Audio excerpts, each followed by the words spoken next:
Parents, this top 10 university is no longer test optional. If you want to know what this does to your team, even if they aren't going to a top 10 or a top 20 university, make sure you guys watch this video. All right, family. So for those of you guys who don't know me yet, my name is Jared Wynn. I'm the founder and director of Geometry Guru's SAT Prep. And at this point in my career, I've helped hundreds of students increase their SAT scores so that they can go to their dream colleges or qualify for scholarships. In every single video that I post, I give you guys one actionable piece of advice to help your teams increase their scores. With that being said, families, let's get straight into it, okay?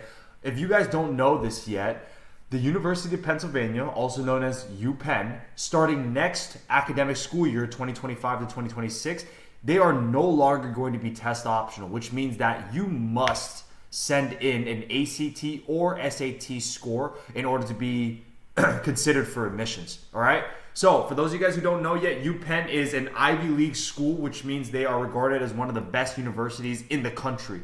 Now, due to the chaos that was COVID-19, UPenn and other Ivy League universities, they made test optional, which means they did not need to see your SAT scores or your ACT scores in order to be admitted to the school. All right. Now, this gave a lot of parents and a lot of students, a sigh of relief, and it gave them a sense of false security because they're like, oh, okay, that means that we don't have to take the test anymore. We're going to be good as long as our GPA is good and as long as our essays and extracurriculars are good. No. Yale and a few other top universities last year in 2024, they did reverse this.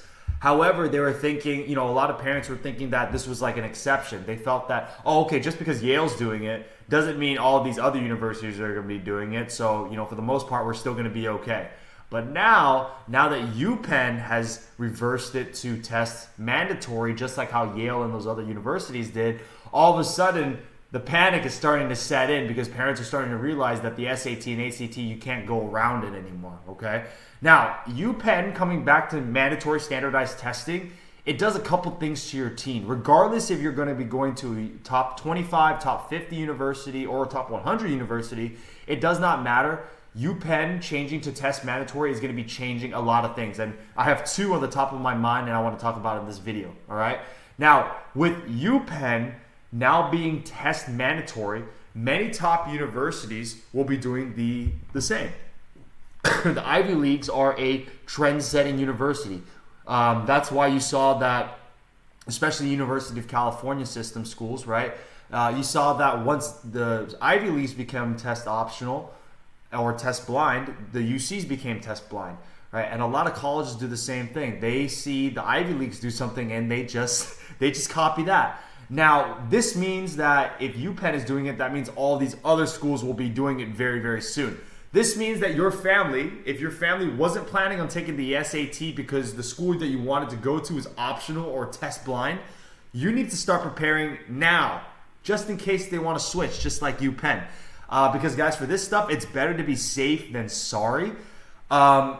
Even if they don't become test mandatory by the time your teen is applying, you still have a good shot to get scholarships or get admitted into other schools that are no longer test mandatory, right? So, or test optional. So you have really nothing to lose here. Don't be one of those parents that rely on, one school and they're like, I want to go to one school only and not take the SAT because it's test optional right now. Guys, if UPenn is doing it, a lot of other schools will soon follow suit. The UCs, I think, are going to be the next one, all right? Because, again, they like to copy everything that the Ivies do.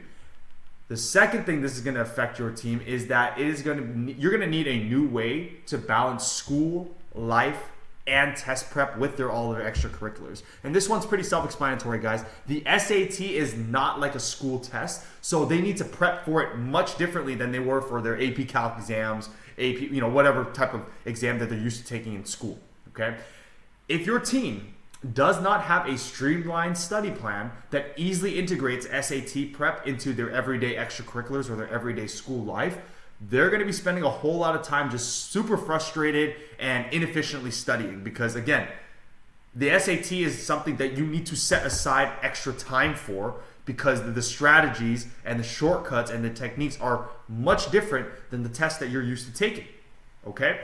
Now, Streamline plan for SAT, regardless of if you're going to be going to a top 25 or a top 50 school, if you need to increase your SAT score, it boils down to these 3 steps. And I talk about them in every single video that I post. However, if you guys are new to my channel, let's go over it very briefly.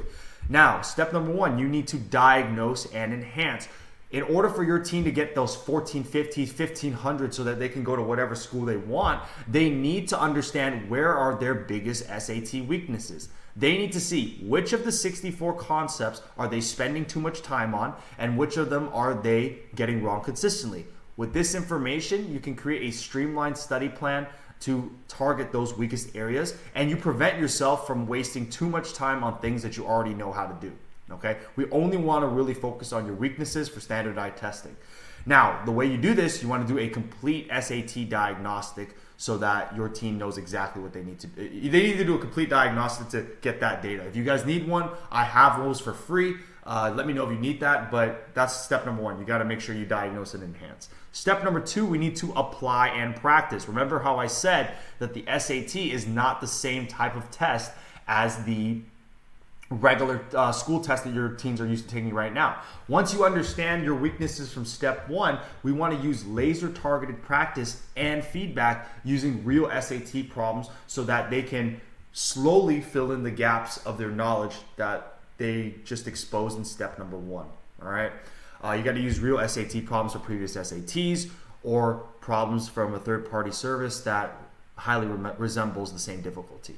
Step number 3, we want to make sure that you're simulating success. What I mean by that is that you should be working with tests that are harder than the College Board Blue Book, because the College Board Blue Book is notoriously too easy in comparison to the actual SAT. You need to take really difficult tests so that you're not just conceptually prepared, you're mentally prepared for the exam as well. So not only do these tests need to these practice tests need to mimic the same format and the same time restrictions, they need to be matching the same difficulty or even surpassing the difficulty for the SAT. All right. Now that is a general 3-step framework that I have all of my students use. The majority of this video, I wanted to talk mostly about the University of Pennsylvania and how that affects your team. If you guys have any questions on number 1, how this will affect your team going forward, make sure you guys let me know. If not, have a great rest of your day. I hope that this video was helpful.